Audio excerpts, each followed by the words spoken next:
The Dunbar Cave is a Tennessee state park that has over 3 miles of hiking trails and over 8 miles of passageways that are mapped inside the cave. Now this site is off the beaten path in Clarksville, Tennessee. Dunbar Cave State Natural Area has been a state park in Tennessee since 1973. The cave is a 115-acre area which was formed when the Red River cut through the Mississippian age limestone around 2 to 3 million years ago.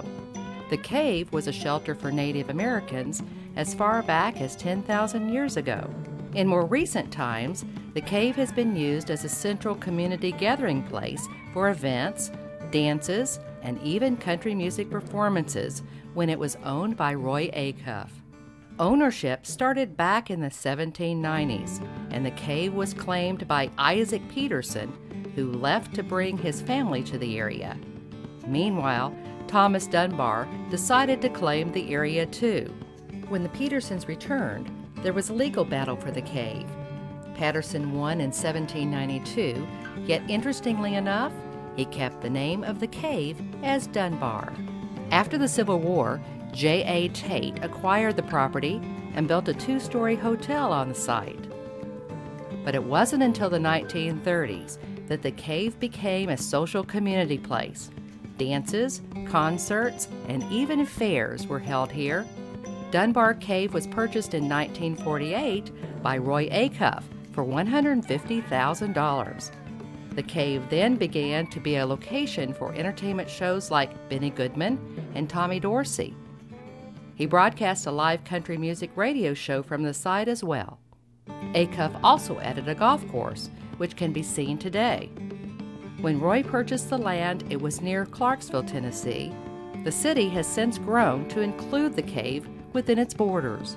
In 1950, when the hotel burned, it was not rebuilt. Then, by 1973, the state of Tennessee purchased the land in the cave from the current owner, Mrs. McKay King. It then became a state natural area. Afterwards, Native American petroglyphs were discovered by a team of historians along with a geologist and an author in 2005. More than 30 drawings and etchings were found in the cave which dated back to somewhere around 700 to 1300 CE. Some of the pictographs were religious symbols. The cave is the only place in America where the public can see Native American Mississippian cave art dating back to the early 1350 AD period. In 2010, the incidence of white nose syndrome was discovered in the cave bat population.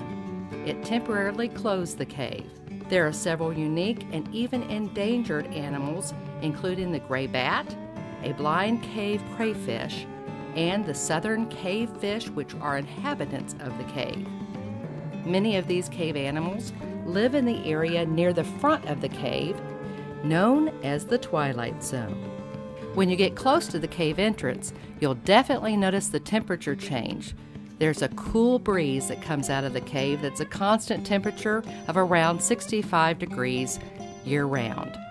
Dunbar Cave State Natural Area, a state park that can share a little bit of American history with you.